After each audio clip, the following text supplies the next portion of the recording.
ya tadi dong yang benar-benar mohon ampun, ya. Ya gitu, karena beda konteks kita sering disalahgunakan. Ada peluang beneran jadi ampun terampuni. Tapi itu bahkan nggak nunggu Ramadan. Orang benar-benar tobat nasuha, nggak di bulan Ramadan, nangis dia sambil tahajud mohon ampun, tetap bisa Allah ampuni kok. Tapi Ramadan memang ampunannya jauh lebih luas. Makanya jangan mentang-mentang Idul Fitri selamat ya kita sudah kembali suci. Ya Allah. Iya. Mana kadang punten ngerayain Ramadannya sambil dengan yang tidak hati-hati ya, dosa-dosa yang kita mungkin nggak ngerasa tapi nggak boleh. Ramadan contoh ya, mentang-mentang udah beres kembali ke settingan awal. Iya, waktu bukber segala pada pakai kerudung, giliran udah Idul Fitrinya udah gamis sih gamis tapi atasnya tetap jabri misalkan ya. Terus hati-hati ya ketika nanti salam-salaman, minta maafnya bagus, tapi hati-hati dengan yang bukan mahram ya. Hati-hati yang suka dianggap mahram padahal bukan, sepupu. Iya sih, ayahnya saya sama ayahnya dia adik kakak, sepupu. Tapi kalau kita ya cewek sama cowok beda gender, ya nggak boleh salaman bu, kan bukan mahram. Gimana tuh kok kalau orangnya ngajakin salaman mulu, ibu stok gorengan yang banyak, jadi kan tangannya minyakan wae. Jadi giliran ada yang salaman, aduh punten bu minyak KB ya. Gitu. Orang teh bingung. Dia bawa gorengan gak dimakan-makan, cuma dipegang doang. Ya. Udah kita bisa bilang kok, ya. Coba kemarin kajian ya di Karawaci di mall. Ada ibu-ibu orang Korea tiba-tiba ikut datang mau salaman. Cuk saya teh, aduh nggak bisa bu. Dia nggak ngerti dan kayak agak heran. Tim ngiranya, aduh itu tersinggung nggak orang? Dikiranya sombong banget nggak mau salaman. Dah sok coba gimana jelasin pakai bahasa Korea bahwa bukan mahram teh naon bahasanya. Kukumahanya radiweuh ya teh. Adik saya berusaha jelasin pakai Inggris, dianya bisa bahasa Indonesia. Atau tadi, ya. Ya Allah. Ya, dijelasin ya. Tapi sama bingung dijelasin mahram dia nggak ngerti. Akhirnya bilang aja, sholat nggak boleh sentuh lawan jenis gitu. Oh gitu aturan agama. Iya udah, baru ngerti lah dia. Ya, ya kan orang nggak paham ya. Tapi ya udah, bismillah kita tolak. Kalau nolaknya pelan-pelan, bismillah, nggak tersinggung kok, ya. Jadi, iyalah hati-hati ya, jangan beres Ramadan, udah balik lagi ke settingan awal, ya. Harus berubah. Bisi nggak ketemu Ramadan lagi, ya. Ya, sisain waktu ngobrol-ngobrol, diskusi, tanya jawab. Barangkali ada yang mau ditanyakan, didiskusikan, diobrolkan, atau barangkali saya ada salah menyampaikan, tolong kalau ada yang mau dikoreksi silakan ya. Saya kembalikan dulu. Ada MC-nya nggak MC? Nah. Atau sokwe kalau nanya langsung cung gitu. Di atas. Kalau salah nanya, pertanyaannya diganti. Ibu mau tanya jawab atau foto-foto? Ya. Sok nggak bisi ayah. Punten ya, tidak disuguhin minuman. Nggak boleh ya. Di puasa. Mangga jika ada. Oh ini ada. Silakan ibu. Mangga.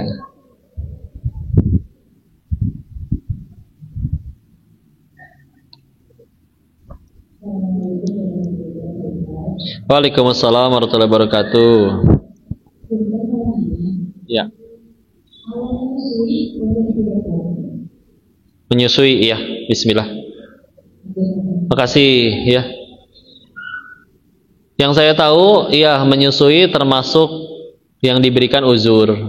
Terutama kadang punten ya, ada yang bayinya misalkan prematur, makanan terbaik bagi bayi kan sebetulnya ASI.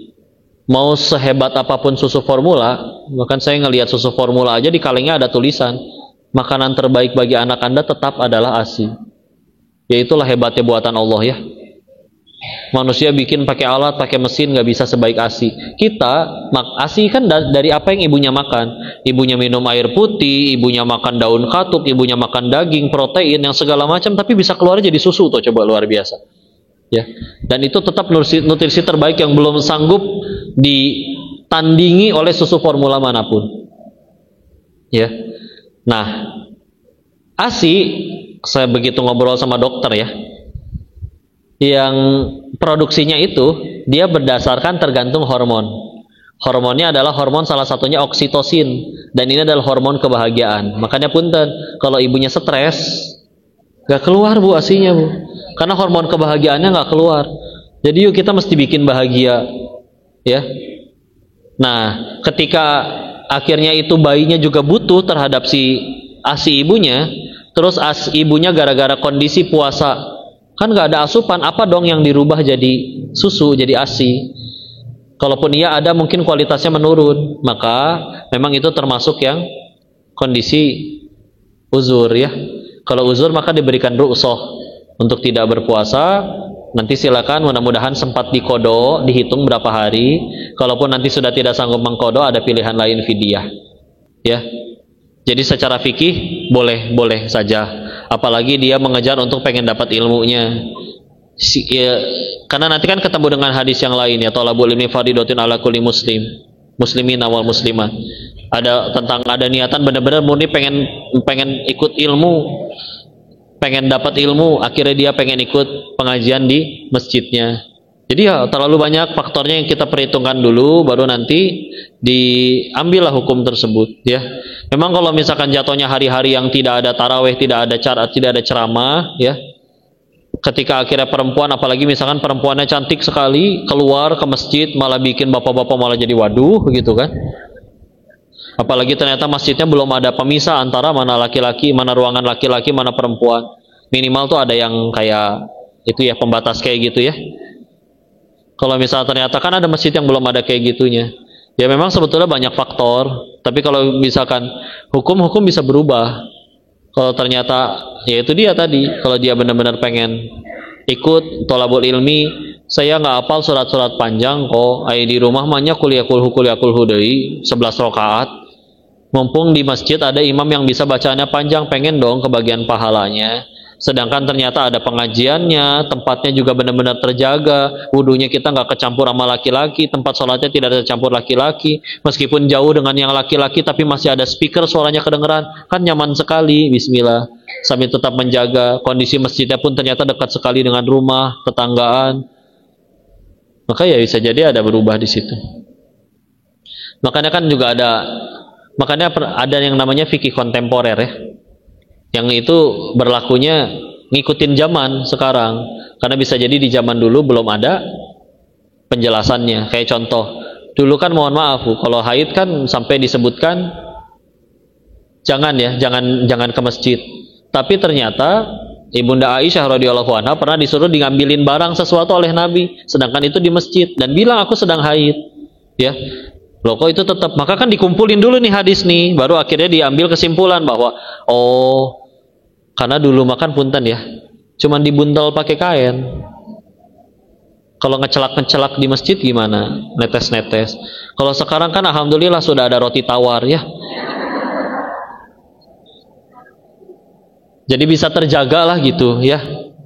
Jangan, sehingga nanti akan ada ulama yang berpendapat bahwa oh, jadi selagi bisa benar-benar terjaga kesuciannya, kebersihannya, dan juga kondisi masjidnya mendukung, masih bisa seperti itu. Jadi dikumpulin dulu semua baru ambil seperti itu. Jadi menurut saya kalau misalnya tadi benar-benar memungkinkan untuk dan masih bisa dan kondusif aman saja bagi bunda untuk datang nuntut ilmu, ikut taraweh dengan bacaan imam yang baik, bagus, panjang, pengen dapat pahalanya, maka tetap ada keutamaan di situ. Walaupun kita juga nggak bisa menyalahkan kalau ada yang berkata, iya sholat terbaiknya di rumah. Ya apalagi kalau ternyata ini dia hafal Quran, di rumah juga bisa baca 1 juz 1 rakaat sendiri. Cuman kan nggak semuanya seperti itu, ya. Jadi ya silakan lah, hukumah bisa berubah, tapi tinggal nanti disesuaikan dengan kondisi masing-masing. Dan Kita sebijak mungkin aja mengambil perbedaan tersebut, dan nggak ada yang salah. Itu mah sama-sama apa, kalau dua-duanya tujuannya ke Allah, nggak ada yang salah ya, insya Allah ya. Wallahu alam bishawab. Ada lagi? Nah, tuh. Nanti dipilih yang wajahnya terlihat lebih menderita dulu aja gitu. Berat, siapa tahu masalahnya lebih urgent jadi pertanyaan. Nggak bercanda ya. Waalaikumsalam warahmatullahi wabarakatuh. Ya.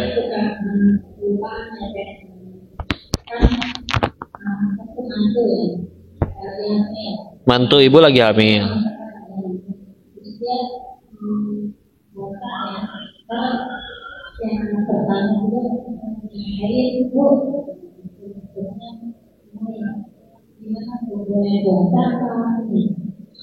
Maksudnya mantu ibu lagi hamil tapi dia tetap pengen puasa, boleh puasa atau enggak?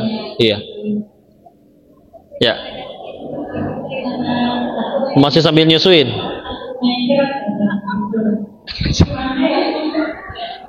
Emang iya nanti jadi mencret. Ya, bismillah. Yuk, bismillah ya, satu-satu. Ya, balik lagi Bu, hamil dan menyusui sebetulnya yang saya tahu itu termasuk yang bahkan diizinkan untuk nggak puasa atau bahkan bayar fidyah, tergantung kondisi, makanya nanti balik lagi. Kalau dia memang orang yang secara genetikanya memang asinya selalu bagus, badannya kuat, meskipun puasa dia tetap bisa memberikan nutrisi bagi itu, ya silakan. Sebagaimana kalau dulu kan ketika safar ikut sama Nabi menuju medan perang di bulan Ramadan, ada yang memilih puasa dilanjut, ada yang memilih tidak puasa dan tidak saling mencela satu sama lain. Jadi diberikan pilihan memang ya. Nah, kita ngambil pilihannya gimana? Salah satu faktor kita ngambil pilihan tuh lihat kondisi kitanya gimana. Jadi ya silakan. Kalau misalkan benar-benar dirasa yakin, ya mangga sih. Secara hukum tidak menyalahi. Karena jatuhnya pilihan itu tuh, bukan kayak kewajiban kalau begini harus begini, enggak. Tapi kalau misalnya ternyata akhirnya ada faktor lain yang membuat tidak harus puasa dan itu diizinkan oleh syariat, ya itu juga boleh tidak puasa ya. Jadi diobrolin weh gitu gimana ya. Wallahu a'lam bishawab. Nuhun ya. Mangga. Waalaikumsalam warahmatullahi wabarakatuh. Itu belakang tuh ada lagi cina. Nah, kalau nanti lain kali bawa mic masing-masing Bu, jadi pada ya. Waalaikumsalam warahmatullahi wabarakatuh. Bagi ibu yang bekerja ada mendapatkan amalan terbaik di Ramadan. Iya. Saya masak terus masak juga maka Ramadan bisa berapa juz dalam sebulan. Bagi yang bekerja kok susah banget ya. Iya. Bagaimana mengamalkan? Iya baik usul. Jadi gini Bu, ibadah itu nggak cuman ibadah mahdoh. Ibadah mahdoh teh apa kok? Ibadah yang ada tata cara bakunya. Kayak sholat ya. Ya dia puasa ada tata cara bakunya ya. Ada fikihnya lah gitulah ya. Kan ada juga ibadah yang ghair mahdoh. Apa aja contohnya? Ya udah kayak contoh dia tetap bersabar ngadepin orang tuanya mungkin, anak-anaknya mungkin. Dia dapat hidup kepahitan, difitnah, dicaci orang, dia tetap bersabar nerimanya. Itu juga jangan dikira nggak ada pahalanya Bu, ya. Dan kadang kita nggak tahu gitu ya. Sedangkan di riwayat yang lain ya, kalau kita ngaji tentang bab akhlak di kitab-kitab hadis, contoh di riwayat Imam At-Tirmidzi, Rasulullah SAW bersabda yang maknanya tidak ada satu amalan yang lebih baik di timbangan amal melainkan baiknya akhlak yang mulia. Di riwayat yang lain ada di riwayat yang lain Rasulullah Muhammad SAW bersabda yang maknanya orang yang paling dekat duduknya nanti dengan Rasul di surganya Allah adalah orang yang salah satunya yang paling baik akhlaknya. Nah, ketika kita bicara akhlak, kan berarti akhlak itu punya pahala.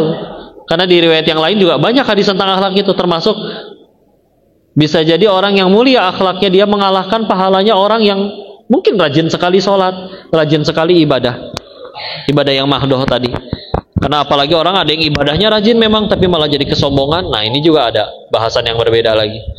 Jadi nggak semua orang punya kondisi ideal di mana dia bisa jadi istri yang masakin, yang sambil nunggu suaminya pulang kerja, anak-anaknya pada pulang sekolah dia bisa ngaji, baca Quran atau kayak gimana. Ada orang-orang yang memang dia nyari duit dari gelap sampai gelap.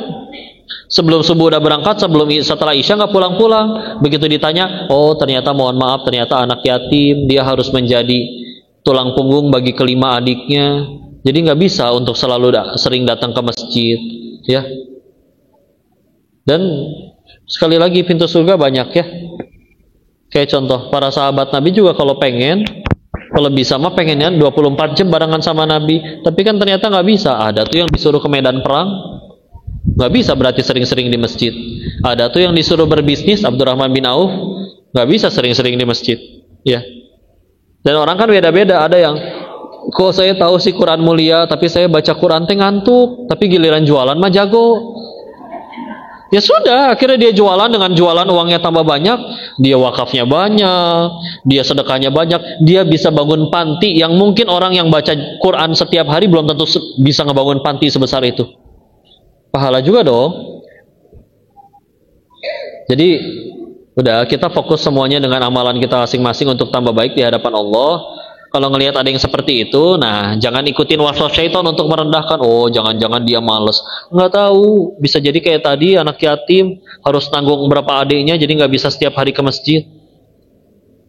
Dan kita nggak tahu, ternyata malamnya kita tidur ngorok dia lagi tahajud, nggak ada yang tahu. Jadi jangan, kita harus selalu husnuzon sama orang. Dan kalaupun kondisinya kita nggak milih, tahu-tahu berada di jalan kehidupan yang ini, ya sudah, bismillah. Yang penting semaksimal mungkin aja. Ya, tadi sama kan, ketika ada yang saya kalau jualan nggak bisa kok, untuk bisa supaya sedekah wakaf yang banyak nggak bisa, tapi bismillah lah kalau ngajar ngaji mah seneng, jadi dia ngajarin huruf hijaiyah ke anak-anaknya, ya udah berarti bidangnya dia di situ gitu, silakan banget, nggak apa-apa. Ini ternyata kerjanya tidak pelanggar syariat, suaminya juga ridho, hak suami dan istri mereka merasa terpenuhi, tidak merasa terzolimi. Apalagi ini juga untuk niat bantu keluarganya, nggak buat untuk dirinya sendiri foya-foya. Di tempat kerja juga terjaga, pergaulan terjaga. Ya sudah, bismillah, tetap bisa jadi pahala juga. Ya. Wallahu a'lam bishawab. Mudah-mudahan bisa menjawab pertanyaannya. Ada lagi? Saya sampai jam berapa ya? Maghrib. Ya itu, silakan. Itu. Yang pakai masker.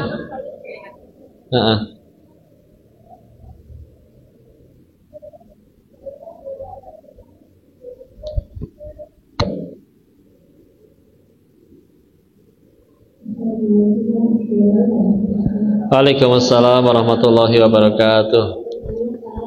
Ya. Apa yang dimaksud dengan dosa jariyah? Iya. Dan apa saja contohnya? Ya, baik, Isil. Waalaikumsalam warahmatullahi wabarakatuh. Jariyah setahu saya ya, kata guru saya, seakar kata dengan yang berarti mengalir. Ya, mengalir. Ya, maka maksudnya adalah ketika kita menjadi jalan orang itu melakukan suatu amalan. Karena kan seperti mandala ala khair kafailihi, hadisnya seperti itu ya. Barang siapa menunjukkan kebaikan, maka dia mendapat pahala seperti orang yang melakukan kebaikan gara-gara dirinya. Berarti kan begitu juga sebaliknya tuh. Di riwayat yang lain disebutkan juga kalau jadi jalan keburukan bagi orang, ya. Kita nunjukin misalkan ada orang pengen dugem misalkan. Terus nanya kita tunjukin tuh di situ tempat dugem yang bagus, minumannya ada, perempuannya ada misalkan. Ya itu dia nggak ikut dugem tapi ikut kebagian dosanya. Dan itu juga termasuk ya. Jadi sebetulnya umum ya. Dosa yang mengalir itu yang jadi kita udah wafat pun terus ada ya, naudzubillah. Ya apapun yang Allah nggak suka, dan apalagi itu membuat orang ngejalanin itu juga gara-gara kitanya, ngelihat kitanya. Kalau perempuan contohnya ya, hati-hati jejak digital ya. Mungkin dulu pernah punya foto yang ya belum syar'i misalkan ya, belum dihapus, kadang udah dihapus, ada yang masih orang menyimpan, terus yang menyimpan itu mohon maaf akhirnya pikirannya jadi tidak baik. Itu juga makanya hati-hati ya. Makanya hati-hati sekali, kadang orang tuh ada yang pengen benar-benar punya followers banyak, padahal tuh followers iya bisa jadi pahala. Kita nunjukin satu hadis, akhirnya 1000 orang ngamalin hadis tersebut, oh itu luar biasa. Tapi kalau misalkan kita artisnya istilahnya yang mohon maaf ya, yang mengumbar aurat, yang gimana, sedang itu dianggap sebagai kesuksesan, padahal orang ada yang jadi, oh tuh hidup kayak mereka tuh enak tuh, pacaran ke luar negeri tinggal berdua, artis aja kayak begitu katanya. Kan ya Allah, naudzubillah, dosa jariah jadinya. Karena dia terinspirasi melakukan dosanya gara-gara nah itu. Makanya intinya makanya kata Nabi suruh dipikir-pikir, kayak kita ngomong falyakul khairon aw liyasmut, berkata yang baik atau diam. Benar-benar dipikir lagi, ini teh bakal jadi apa nih? Bakal jadi pahala bagi saya atau bakal jadi nerakanya bagi saya? Aduh, makanya hati-hati. Ngaji kayak gini direkam, bismillah, mudah-mudahan nanti sayanya udah meninggal, ada yang ngaji ikut kebaikan, ya mudah-mudahan kebagian pahala jariahnya. Kayak orang ngomong ya, kayak kadang punten ya podcast, ya acara, kadang ada yang bercandanya berlebihan, ngehina orang, ya udah gitu dilihat sama orang, oh bercandanya kayak gitu ya, dia praktekin bercandaan yang misalkan ngehina fisik ke temannya lagi, terinspirasi dari hinaan fisik yang dilakuin oleh pelawak yang itu. Aduh, itu teh kalau dipikirin ya. Intinya mah hati-hatilah dalam tindakan. Karena tadi ya namanya jariah, ada pahala jariah, ada dosa jariah, ya. Tapi memang repotnya kalau jariah itu mengalir bahkan setelah kita wafat, ya. Wallahu alam bishawab. Mudah-mudahan bisa menjawab pertanyaan. Terserah waktunya apa ya, Pak? Oh, udah cukup udahan ya. Udahan ye. Enggak ya. Bisi ibu aus. Nah, ternyata ya enggak, yang ngomong 90 menit kan yang di depan. Masya Allah ya. Kita tutup dengan doa dulu ya Bun. Silakan yang punya hajat masing-masing disuarakan dalam hati. Ingat, doa itu pilihannya cuma 3. 1 dikabul, 2 dijauhin dari musibah, 3 diampuni dosa-dosanya. Jadi selagi doanya baik, pilihannya hanya 3 itu. Ya, kita tundukkan hati dan kepala kita sejenak ya. A'udzubillahi minasyaitonirrajim. Bismillahirrahmanirrahim. Allahumma shalli ala sayyidina wa habibina wa syafiina wa maulana Muhammad wa sallim radhiyallahu tabarakahu ta'ala an kulli sahabati rasulillahi ajma'in. Bismillahirrahmanirrahim. Hamdan syakirin, hamdan na'imin, hamdan yuafi ni'amahu wa yukafi mazidah. Ya Rabbana lakal hamdu kama yanbaghi li jalali wajhikal karim wa azimi sultanik. Allahumma salli ala sayyidina Muhammad wa ala ali sayyidina Muhammad. Allahumma ighfir lil muslimina wal muslimat wal mu'minina wal mu'minat al ahya'i minhum wal amwat. Allahumma ighfir lana wa li walidina warhamhum kama rabbawna shighara. Ya muqallibal qulub tsabbit qulubana ala dinik. Allahumma a'inna ala dzikrika wa syukrika wa husni ibadatik. Ya Allah, berkahi majelis ini ya Allah. Ajarkan ilmu yang bermanfaat saja bagi kami ya Allah. Jadikan sisa usia kami hanya mengejar ridho-Mu saja ya Allah. Ya Allah, Engkau yang kumpulkan kami di sini ya Allah. Mudah bagimu menggagalkan kami kumpul di majelis ini ya Allah. Maka jadikan yang kami lakukan ini amal soleh yang Engkau terima ya Allah. Izinkan kami pulang dalam keadaan dosa-dosa kami sudah Engkau ampuni ya Allah. Ya Allah, ini hamba-Mu yang takut atas dosanya sendiri ya Allah.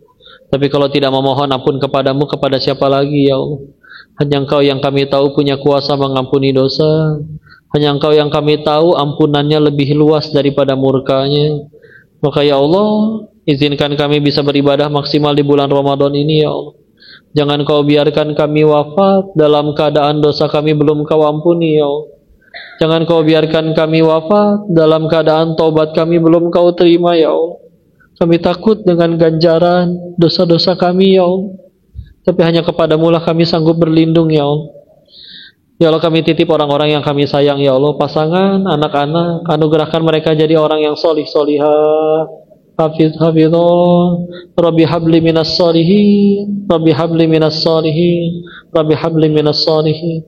Rabbi habli miladunka dzurriyyatan thayyibatan innaka sami'ud du'a. Rabbi la tazarni farda wa anta khairul warithin. Rabbi ij'alni muqimas shalah wa min dzurriyyati rabbana wa taqabbal du'a. Allahumma inna nas'aluka ridhaka wal jannah wa na'udzubika min sakhatika wan nar. Allahumma inna nas'aluka husnul khatimah wa na'udzubika min su'il khatimah. Ya Allah, juga selamatkan saudara-saudara kami di Palestina ya Allah. Hancurkan musuh-musuh Islam yang menjajah mereka. Jadikan syahid dan husnul khatimah saudara-saudara kami yang harus wafat di sana ya Allah. Dan ya Allah, jadikan sisa usia kami hanya mengejar ridha-Mu. Anugerahkan kami hati yang istiqomah. Anugerahkan kami hati yang ridha. Anugerahkan hati kami hidayah ya Allah.